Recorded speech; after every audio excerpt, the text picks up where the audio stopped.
The 815th edition of the MMA Gambling Podcast on the Sports Gambling Podcast Network is brought to you by Naira Bets. Bet the Kentucky Derby using promo code SGPN25 for a $25 free bet plus a $200 deposit match bonus. That's at nairabets.com/SGPN25 and start winning today.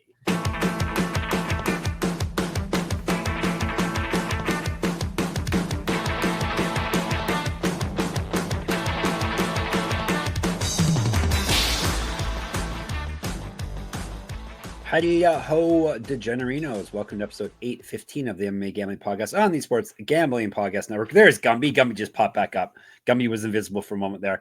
This one is dedicated to, I had it and now I don't, one of our friends on YouTube, Blackheart Margot, who thanks us for reminding him or he or she, Margot's kind of is a girl's name, but it could be he or she, reminding him that he or she, that PFL exists. So there you go. And looking forward to our Rising coverage, which we just covered. So enjoy that coverage, ladies and gentlemen. Last episode.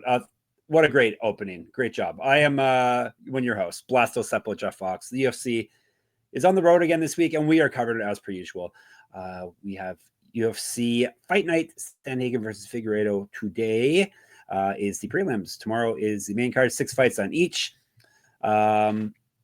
Interesting fight card, to say the least. A lot of interesting lines, a lot of lines that are way wider than I expected them to be. Maybe my co-host knew what the lines were going to be because he seems to be good at guessing these things. Let's find out. Is Daniel Gumby reeling? Are the lines crazy or what? There's a couple that surprised me. And in addition to a couple of surprising me, like I'm the last person in the world who complains about placement on a card. Like I don't care when people are fighting. I get that the UFC puts people in certain slots so that they can draw more eyes to the TV at certain times of the night. It does seem really weird that both Marina Rodriguez versus Gillian Robertson and Yana Santos versus Miesha Tate are somehow on these prelims. Those are some loaded prelims. Yeah. They've been getting that way with female fights. Remember, I'm always talking about how it's always the first fight and the third fight, it seems, in every fight card. Yeah, these are actually people with names. Like it's not like this is a super stacked fight night. Like they could be like 4th or 5th from the top. Yeah, so it is interesting, but yeah, pretty good fight card actually when you think about it. The fact that they're on the prelims. So yeah, I like the fight card, and in terms of like even the fights between people who maybe don't have such good records in the UFC, like they are like quality fighters with like high upside. So I'm excited to see the matchups at the very least. Yeah. Well, we should probably dive in. We got 6 fights to cover today. We're going to Des Moines, Iowa. I've not been to either place, Iowa nor Des Moines. Gumby, have you? Been in Iowa, haven't been to Des Moines. Okay, there you go. Well, I guess we should go. Get on a plane. We should go to UFC Des Moines because I'm sure the tickets are very reasonable. Sandhagen versus Figueiredo is a pretty damn good main event. I've gone to events that have far worse main events than that. UFC events.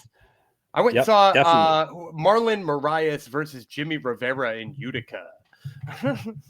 Well, who would go to Utica? But yeah, of course. Marlon Moraes, Jimmy Rivera. Moraes was past his prime once he hit the UFC. So yes, I was definitely past his prime Moraes. No, I think he won. Did he win that? I think he won that fight in like 30 seconds. Yeah. Yeah. Oh, there you go. Anything else good in that card, Gumby? I think Bilal Muhammad beat Chase Rencounter. Is that the right? Yeah. Yeah. I think Bilal Muhammad beat Chase name. Rencounter. Yeah. And that seems like somebody he would have been beating up roughly around that time. Yeah. It's definitely a person. I'm checking out how much tickets are for the Wells Fargo Arena. That's where it is. That is where it is. I know it's American tickets. Don't worry, Ticketmaster. I know. How much are the tickets here? It's trying to tell me this is America. I'm like, yeah, I know. It's fine. I know your money is going to be even different worse than yours. Different than my money. Let me see, because this is very interesting. Yeah, if you could just pause a couple more times, that'll probably help the listeners. Maybe I could go 150 section 308, $157. So it looks like that's cheaper than almost everywhere else. Yeah, 157 up to 573 are the tickets that are at least. Yeah, it's probably one of the cheapest domestic shows that they've had in a long time. I see some 880s as well for floor seats, but yeah. That they can nothing. What else comes to Des Moines? Really, they can charge whatever they want, right? Yeah, but that's cheap. Yeah, that's super cheap for a UFC event. Yeah. Yep. Usually it's $300 getting the door. It seems at the very minimum. So, all right, we're gonna win you enough money to go to Des Moines if you want. If you can do us a bit of help first, support SGPN's free content by taking a second to give us 5 stars and subscribe wherever you catch our content, and tell a friend. Give us a thumbs up, whatever the app that you're on wants you to do. Give us a heart. We'll take all of it. All right. UFC Fight Night, Sanhagen versus Figueiredo, May the 3rd, which would be this Saturday. Des Moines, Iowa, as we said, the Wells Fargo Arena, as I said. 7 p.m. start time for the prelims, which is what we are covering today. 6 fights in the prelims, 6 fights on the main card. And what a surprise, we have a female fight kicking things off. But this is actually proper placement for this fight. It is a women's flyweight bout. Julianna Miller, yep, she still exists. Ivana Petrović. And let's break her down, shall we? Of course, we have odds. It's UFC. So let's tell you about the dog at first. That would be Killer Miller. Questionable nickname. I know it rhymes and all, but don't you have to?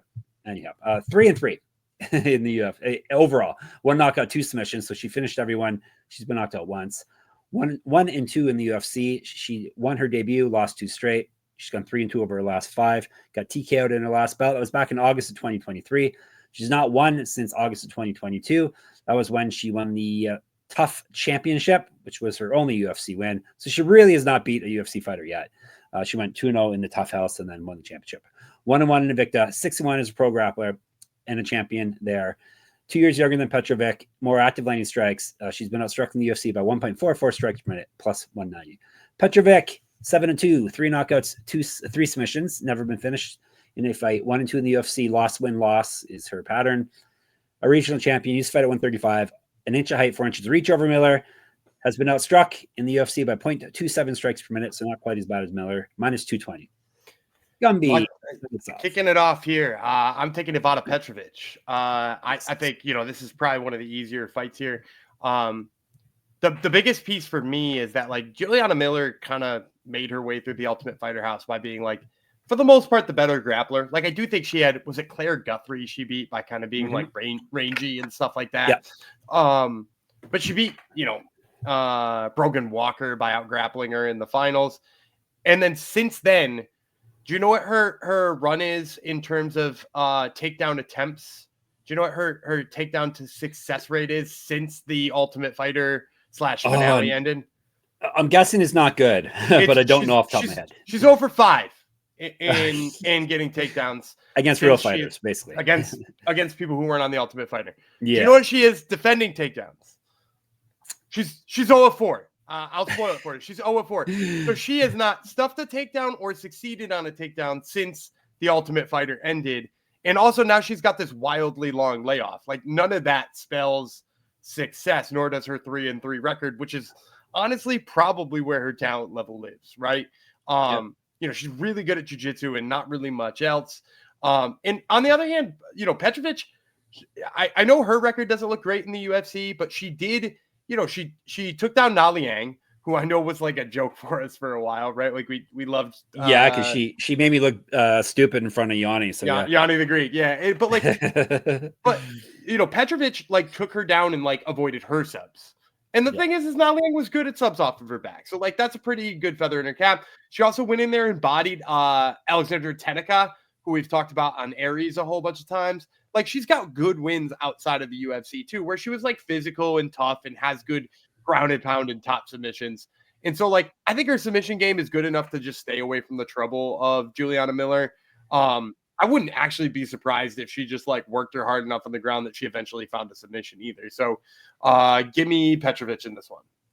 Yeah, it's a pretty easy pick. Miller's not good. That's basically all the handicapping you need. I love when you come with that handicap. That's my favorite of your handicap. Hey, really? Hey, this fighter's 3-3 and she stinks. And I'm gonna pick the other girl. Well, do you really need to say more? Really? I know you had a more nuanced and more detailed approach to breaking this down, but really, I'm not saying Petrović is that good, but really, I actually think she is good. I think she's quite good. And, she's had a couple of tough losses in the UFC. She went in and went toe-to-toe with Jamie Lynn Horth, who I think highly of, and who has fought mostly at bantamweight over her career. And it was a split decision. So, like, I actually think Petrović is probably a lot better than her record shows. Okay, well, hopefully they keep serving up the Julianna Millers of the world, and she can keep getting wins. So, this is a get right fight. It definitely is. It definitely is. All right. How long we've been talking, Gumby? Do I need to tell 10 minutes? We could fit another fight in there. We got time. All right. And it is heavyweight, men's heavyweight. So yeah. That's what we're doing here. All right. Don'Tale Mayes, the man of numerous nicknames. He is from the United States. Thomas Peterson, U.S. as well. Let's break her down. Tell you about Mayes first. Lord Quang is basically, I guess he settled on this name quite a while ago. So he was moving up. He was King Kong, and then he was, what was he after that? What, something before. I think it Lord, was just Kong. Okay. And now, he's been promoted to Lord. 11-8 with 1 no contest, 6 knockouts, 1 submission. He's been knocked out once, submitted 3 times, 4-6 in the UFC with 1 no contest, 0-2 over his last 2. Obviously, 1-3 over his last 4, 2-4 over his last 6. He got submitted in his last bout. He went 2-1 on the Contender Series, which that takes some work, especially for a heavyweight. That was old school Contender Series. That was a while ago. Yeah, but still, to heavyweight, Dana White has to take three. You didn't ask me who he lost to. I'm almost positive it's Alan Crowder. All right. Okay. I won't ask you who he beat, but okay. I think it's Alan Crowder that he lost to, though. That sounds like that could be a person. Alan Crowder is the one who I once watched Greg Hardy illegally knee and get DQ'd and then showered with beer in the arena we were in. There were like flying projectiles at Greg Hardy. It was pretty great. Nice. Fantastic. Couldn't happen to a better guy. So that was he got submitted. I told you about Contender Series. He's regional champ, 5 inches of height, 7 inches of reach over Peterson, so he's going to be quite bigger. He's been outstruck on the Contender Series and in the UFC by 0.28 strikes per minute, and he's at plus 215. The Train Peterson is 9-3. Thomas the Train. It makes more sense when you say that. 9-3. Were your kids ever into Thomas the Train, Gumby? Did you ever get to experience? No, not for me. You missed out. Too bad. Even Ringo Starr was a narrator season 1, so that was an interesting thing with Thomas. But anyhow, this is a different guy. I don't even know if he knows who Ringo Starr is. He's 9-3, 7 knockouts, 1 submission. He's been knocked out twice, 1-2 in the UFC. Loss is his pattern. He's won 4 of his last 6, but he got TKO'd in his last bout. He's 1-0 on Contender Series. LFA champion. 3 years younger than Mayes, better striking stats, more active landing strikes, better grappling stats. He's outstruck his opponents by 0.46 strikes per minute, minus 250. I don't really have to break it down. I told you all the reasons why I'm going to take him. He's younger, he's a better striker, he's a better grappler. The Train is pretty much better at everything, so I feel comfortable taking him in this fight. Yeah, I'm going to go with him just for the grappling, to be completely honest with you. The big piece for me in this fight is, he went in there. I actually took him to beat Shamil Gaziev. I don't feel shame about that because he was like a 3-1 underdog, and I thought he could pull it off. And he hit that takedown early. Taking down Shamil Gaziev, it means something. You know what I mean? Like, it means that he's got pretty good wrestling. Now, Gaziev got up and hit him with one of the meaner shots I've seen Gaziev throw.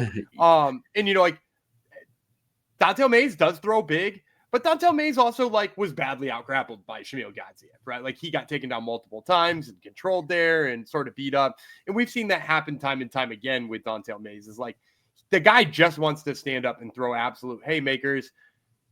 He did have that period where he went to the ground a little bit. Whose face did he hump? Remember that? He did. You're right. You remember that? It wasn't mine, so I don't remember. Yeah, I guess that's the only way you would. Thank God. It was a wild move. But I guess he grappled a little bit then. But for the most part, his grappling defense hasn't held up, and that's why I like Peterson in this one. I think Peterson is just going to as long as he puts his foot on the gas there and stays off of the striking realm, I think he should cruise to a victory here. And we like that fight camp, right? I love that fight camp. The Bodega. What's up, Bodega? Exactly. And I heard rumor we might be getting a Bodega guy fight next weekend too. In the UFC? No, one of our favorites from LFA may have just taken a late notice fight. So nice. Stay tuned for that. We got a couple favorites. One's named Goozy, one's named Asplin Concrete. So it could be either of those. Is there another one in LFA I'm forgetting about? No. Well, there's a and Yaya Gomez, but he's an Okay. amateur, so you don't know him as Okay. well. So it's not him. It's one of Nope. the other two. It's one of the All other right. two. Now I will do our ad reads, and we'll see if I have some more she not good breakdowns of fights coming up, or he not good. It could be that as well. Edge Boost, ladies and gentlemen, is the first ever bank account built for bettors, ensuring all gambling transactions are approved. No usage fees, no minimums, earn cashback rewards, and 100% approval for all betting deposits. Sign up today at edgeboost.bet with promo code SGPN and deposit $25, and EdgeBoost will match the deposit. That's edgeboost.bet, promo code SGPN. And we got a new old sponsor back on board, Nyra Bets. That's spelled Nyra Bets. It's Derby week at SGPN. Make sure to check out our horse racing podcast, Notorious OTB, for all your picks. At the very least, check out his AI artwork for his podcast, which is always fun to see. But more importantly, listen, because he does have all your picks. Plus, get in on the action of the most exciting 2 minutes in sports with Nyra Bets. Sign up today and boost your Derby bankroll with a $25 free bet and $200 deposit bonus with promo code SGPN25. Join now to claim your $25 free bet and $200 deposit match bonus at nyrabets.com/SGPN25. And as per usual, we are brought to you by mybookie.ag. MyBookie is your place to bet on every sport, including the NBA playoffs, plus props for every game for the true degen, the MyBookie money bag. MyBookie accepts customers from a ton of locations, easy deposits, and lightning fast payouts using crypto. Check out all the Al Horford prop bets there. And of course, the UFC lines that we're telling you today. And when you do head over to mybookie.ag, make sure you use our promo code MMA SGPN. That way you get 100% deposit match up to $1,000. Terms and conditions apply. That's mybookie.ag, promo code MMA SGPN. Now back to Des Moines, Iowa. Gumby and I will not be flying in there this weekend. Sorry. I think I'm busy washing my hair or something. This is a bantamweight bout on the men's side. Gaston Bolaños from, I want to say he's from Mexico, but he's one of the Peruvians, right? No, he is from Mexico. No, he's Mexico. I always get Mexico. He is. No, he's Peru. Nope, he's from Peru. You're Really? getting them mixed up too. Yeah. See, it's not just me. It's not just a racist Canadian. Quang Lee, he is from Vietnam. I know that much. 3 5-minute rounds at bantamweight. Tell you about Lee first. Bang Lee, 8-2, 2 knockouts, 3 submissions. He's been knocked out once. 0-2 in the UFC. He's part of a 2-fight losing streak. He got TKO'd in his last bout. He's got an inch reach over Bolaños. He's got better grappling stats, plus 125. The Dream Killer, Gaston Bolaños, 8-4 with 6 knockouts. He's been knocked out once, submitted twice. 2-1 in the UFC. He's 3-1 over his last 4, 3-3 over his last 6. But he did win his last bout, so that is a positive. He went 6-3 in Bellator, RIP. 2-0 as a pro kickboxer, 4-2 as a pro Muay Thai practitioner. An inch of height over Lee, better striking stats, more active landing strikes than Lee, minus 142. This is where Gumby talks. I'm gonna go with Quang Lee. I Really? think for me, I really like the way that he's grappled, and I know he's 0-2 in the UFC, and people are down on that. But remember that the first fight was a short notice fight with Chris Gutierrez, which is tough. Like a huge ask for anybody, and that was a pretty damn close fight. Like I know it was like comfortably a win for Gutierrez, but it was way closer than people thought it was going to be. And he hit more takedowns than John Castaneda hit this past weekend on Chris Gutierrez. Now, some of that is because Castaneda forgot he has them. But Quang Lee didn't, and he went and got a couple on Chris Gutierrez, which is a pretty good feather in his cap. And then, he followed that up with like not really being able to get on the inside of Long Xiao, who is like this like long, rangy, big, powerful striker. And like Bolaños isn't that, right? Like I think we can both agree that the big problem with Bolaños is that like, he's a little on the stockier side and his takedown defense sucks. It's really bad. He got taken down 4 times by Cortavius Romeus. And controlled for over 6 minutes in that fight. And like, it's not aged well. No, and I love Romeus. Like, he's one of my favorite dudes to interview, right? Like, he's a good dude. But man, like, he shouldn't be out grappling you in the UFC. And so, like, I see that from Bolaños, and yeah, he's got to win over, again, Cortavius Romeus. But like, I've seen what Quang Lee has done both in and out of the UFC. He's got big power in his hands, which I think people forget about because he is such a good wrestler. I want to say he has a head kick knockout when he was in LFA. And like all of that stuff piles up for me. So I'll take Quang Lee. I think he's got a lot of paths to victory here. And I think grappling should be the one that he relies on. You know what I'm going to do, Gumby? Striking good, grappling bad. Yeah. I'll take. Was he a good striker though? Here's my real question. He outstruck Cortavius Romeus. Yeah. I guess being taken down by Romeus isn't the worst thing in the world because he's super aggressive guy and all. But I'll take Bolaños. He got taken down 4 times. How about that? Well, that means he got up 3 times at least, or one and just ended every round down. I don't remember how. So you're saying the guy named Bang is going to be a better grappler? Yeah, I mean, I think the nickname is fitting. Like when he throws, you know, like when he throws, he looks dangerous. But yeah, I think he's going to be the better grappler. All right, there we go. We have our first disagreement. All right, women's fight, because they like to bury all the women on the there's 3 women's fights and they're all on the. So half of the prelims are women's fights. Someone asked Dana White about that in a press conference. I'm sure he'll love to answer that question. This is Marina Rodriguez from Brazil versus Gillian Robertson. She has a Canadian flag beside her, but she really moved to the States when she was young. But we'll still accept her since she's on the rise, and all our male fighters are not doing very good. Basically, we got Robertson and Jasudavicius are pretty much the only real fighters that seem to be on the right trajectory from Canada. But unless did Min Hakim win his did he win over in PFL, or has that fight not happened yet? I think he's at the Euro series, like just like whatever. Fight, that doesn't count. That doesn't count, man. Okay. Yeah. I mean, in the UFC, really, there's no one else. Is there any, like, who's the best? Do you still claim Brad Katona, or is his Irish accent throwing you off? I'll still, but he's not. No, he's not good. Yeah, that's true. He's not good.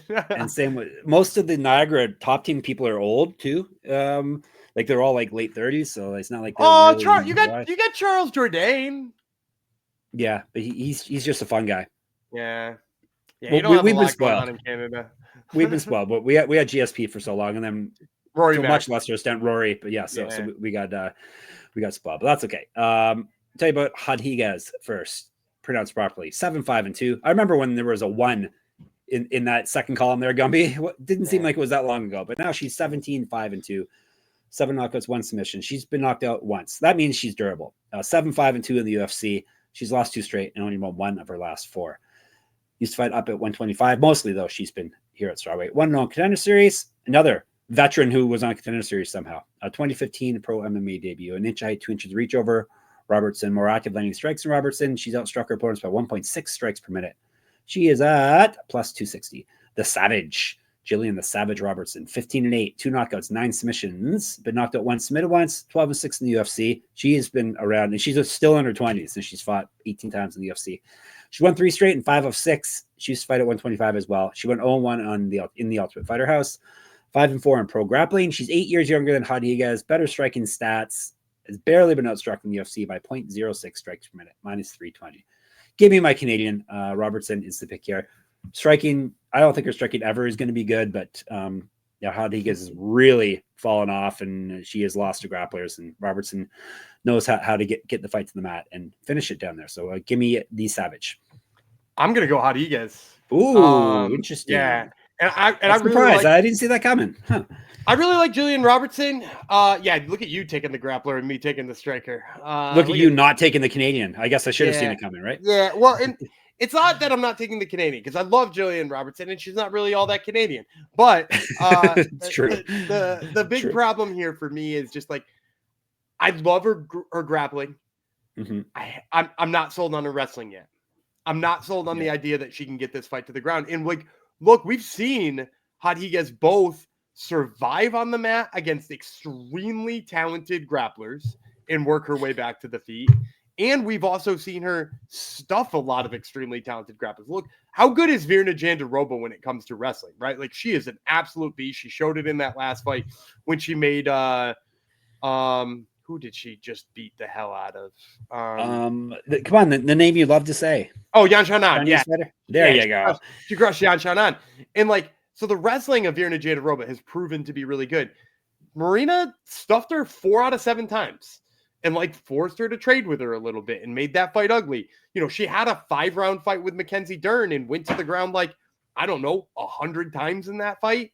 And like, she got back up and didn't get submitted. And if like those 2 women can't submit, Did Virna wind up submitting her? Virna didn't wind up submitting her, right? No, I don't think so. I think it was she's I only think been knocked out once. She's never been stopped. One knockout. That's it. It's like if those two women aren't submitting her, I don't think Gillian Robertson is either, and that leads to a wide range of paths to victory for Rodriguez. So give me Marina Rodriguez at what I thought was way too wide of a line. This isn't one of your crazy reaches now, is it? That I've been hearing about. I don't think so. Is this a crazy reach to me? Oh no. Oh, you mean it? Oh yeah. There's a haters gonna hate. Yeah, haters are gonna hate. Haters are gonna hate when Gumby doesn't hit all of his dogs. Every dog he picks. All right. Before we get to the co-main event of the prelims, make the guys feel better. Say it's a co-main event. I want to tell you about. Oh yes, we got an exciting time right now. It's time for Gumby's bonus underdog pick'em play. Underdog pick'em. You can play any sport and win up to 100 times your money. Gumby, what's your pick? So one of the ones I really like is Ivana Petrović. I like the higher than on her significant strikes. So she's going to be in there with Julianna Miller. How many significant strikes do you think Petrović will land in that fight? 3. Well, it depends. Is she going to finish her or not? That's the only thing you have to worry about. Yeah, that is the only small worry. But the higher than on this one is only set at 28.5. So like she needs 29 significant strikes. She might do that in a round here. Yeah. So as long as Miller survives into the second, we're going to take the higher than on Ivana Petrović's significant strikes. Yeah, she could land that many in a fight-ending fury on the ground, right? Right. Exactly. All right, so sign up with our code MMA SGPN to claim your special pick and first-time deposit offer up to $1,000 in bonus credits. That's underdogfantasy.com, promo code MMA SGPN. And we're brought to you by Rhythm, RITHMM. Rhythm is your home for AI-backed picks and props. Dominate the NBA playoffs and MLB prop market with Rhythm. Building your own model is simple and easy. Rhythm knows you'll love it. That's why they include a 7-day free trial. Check out the Al Horford prop lines there. They're not into the second round yet, but they maybe by the time you hear this, Boston for sure will make it through. Rhythm has some amazing deals going right now. 25% off your monthly subscription, a monthly subscription with promo code SGPN25, and 50% off annual subscription with promo code SGPN50. So that's RITHMM, promo code SGPN25 or SGPN50. So get your 7-day free trial at sportsgamblingpodcast.com/rhythm. So with the Bulls out, do you have a team that you adopt in the playoffs? Not the Celtics? Unfortunately, and you can maybe tell by the little bobblehead behind me right here, it used to be the Mavericks. But they sort of betrayed my trust. I no longer root for them. And in fact, I hope it crash and burns as hard as it ever could. Exactly. Or at least that they fire Nico pretty soon. If they fire him soon and like recognize it was a mistake, maybe I'll go back to rooting for him. Other than that, I don't know. And I know it sounds front runnery, but I've kind of enjoyed watching the Cavs. Yeah. Okay. Sure. Yeah. Nico would just be the fall guy. It's not like they traded him. It's not like it was just his decision. The owners are. They made it sound like they didn't tell. They made it sound like they didn't tell Cuban. Cuban's not really involved anymore. So there you go. He makes most of the money. Yeah. It's not the Celtics, right? You don't fall on the hometown team. No.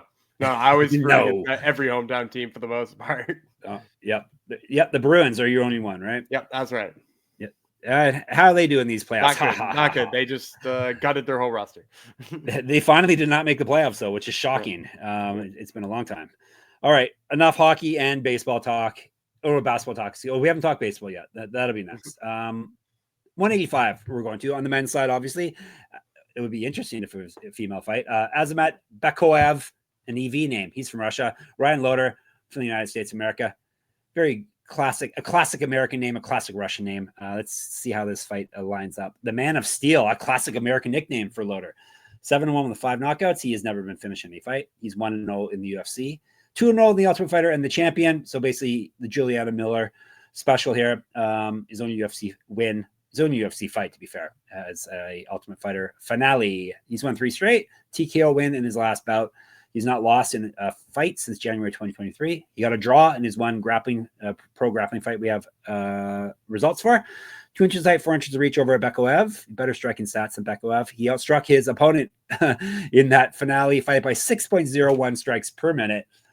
He's at plus 310. Very small sample size. Iron Bekoev. Oh, Iron versus Man of Steel. I just realized that. This is another good nickname matchup. I think that matchmakers should base everything on nicknames. So anyhow, 19-3. 7 knockouts, 8 submissions. He's been submitted once. He's durable. 1-0 in the UFC. He's won 7 straight, 2 straight via TKO. He's not lost since September 2021. He was the LFA champ, 2015 Pro MMA debut. 4 years younger than the Loder, more active landing strikes. He's outstruck his opponent in the UFC by 2.61 strikes per minute, minus 370. Yeah, I'm going to go Bekoev. Loder didn't super impress me on The Ultimate Fighter. Like, he's kind of wrestle heavy without much behind it. Not a ton of hands to speak of. And he seems like he's kind of mostly not progressing all that much. Like, if you've watched a bunch of his fights on the regional scene all the way up to his finale fight with Robert Valentin, he kind of looks like the same guy all the time. And then in addition to that, too, like, he took down Robert Valentin 1 out of 3 times on attempts. And, like, this is supposed to be his thing where he's a wrestler. And, like, we just saw what Therese Finney did to Robert Valentin, right? Like, he picked him up, slammed him. He picked him up, he slammed him. He picked him up again, he slammed him again. And, like, Loder got him 1 time. And, like, I don't want to put too much into one fight coming off of The Ultimate Fighter, but, like, it's worth noting that, like, Loder didn't get enough of that going. And Bekoev has looked good in the grappling department. He did have that one weird fight on the regional scene with Dylan Budka. But outside of that, like, he just took it to Zachary Reese. He's got big knockout power. He himself can wrestle quite a bit. I just think he's more well-rounded. His game seems to be continuously getting better, which I'm not saying about Loder. And I think the striking advantage is just going to be too much. Are you underestimating the mindless Hulk, Gumby? A little bit. He's not with the UFC anymore, right? I don't think so, no. I am taking Bekoev as well. In today's day and age, is it better to be LFA champion or tough champion? Oh, LFA. Yeah, that's what I was thinking when I was reading the resume. Like, I think LFA's got. Who's the last tough champion who came off the show who, like, turned himself into something? I think, like, you could look back at Brian Battle, and outside of that, you're gonna, like, have a tough time answering that question. Mo Usman, Julianna Miller, Ricky Tercios. And all those guys are fine enough fighters. Maybe not all of them, but some of them are fine enough fighters. Whereas, we just talked about one that wasn't. Whereas, like, I think you have a tough time pulling up somebody who is an LFA champ where you're not like, damn, that dude's good. And that's I don't have stats to back that up, but that's a feeling. Hey, stats can't explain feelings anyhow. So yeah, I'm taking Bekoev as well, obviously, in this one because I just trashed the Ultimate Fighter. So there you go. And Gumby is the Ultimate Fighter stand, so it hurts. I'm excited about the one coming up end of May. Yeah, you can't really miss with flyweights, right? Like, no, and they signed some really good ones to it. So it's the fights for flyweight are going to be insane. Yeah, awesome. And there seem to be some good ones that they didn't sign as well, which is interesting. So flyweights. I talked to one who told them no. Yeah. Oh, yes, that's right. Yeah. I think I would too if I was a fighter in that position. Yeah, as long as you feel confident that you're going to get a Contender Series bout. Yeah, as long as they don't put you on their hit list because you turn them down. That's the one issue you have to think about. So yeah. All right, we have a mom fight. This is a double mom fight. They both have two children. Yana Santos from Russia, Miesha Tate from the United States. Yes, they both are. I guess Santos has been fighting recently, but yes, Miesha Tate still signed with the UFC. I'll tell you about Foxy Santos, same nickname as me. What a unique nickname people gave me. Hey, Foxy, amazing. 15-8 with 1 no contest, 7 knockouts, 1 submission. She's been knocked out 3 times, submitted twice. 5-5 in the UFC, 1-3 over her last 4, 3-3 over her last 6. She won her last fight though, which was nice. Used to fight at 145 at 155, 1-1 with 1 no contest in Invicta. That was enough to win a championship there though. 2009 Pro MMA debut, a Muay Thai champion, a regional champ, a Taekwondo champ. She's got lots of stuff on her mantle, along with Thiago Santos. I'm sure he has some stuff to put on the mantle as well. 3 inches of reach over Tate, 3 years younger, more active landing strikes. Has outstruck her opponents in the UFC by 1.3 strikes per minute, plus 122, the number on her. Cupcake, Miesha Tate. 20-9, 4 knockouts, 8 submissions. She's been knocked out twice, submitted 3 times. 7-6 in the UFC, and the former champion. She's won 1 of her last 3, 2 of her last 6. Won her last bout via submission. That was back in December 2023, though. She's not lost since July 2022. Used to fight at 125 and 145. 6-2 in Strikeforce. Here's another Strikeforce fighter I had forgotten about, and she was a champion there. Also regional champ, 2007 pro MMA debut. A grappling medalist. She has better grappling stats than Santos in the UFC, and she's been outstruck by 0.36 strikes per minute, minus 138. I know who you're picking. I don't know who I'm picking. It's your turn to Is go it my first. turn? Yeah. I'm taking opposite of you. I'm taking Yana Santos. You're I thought you were going to. Yeah.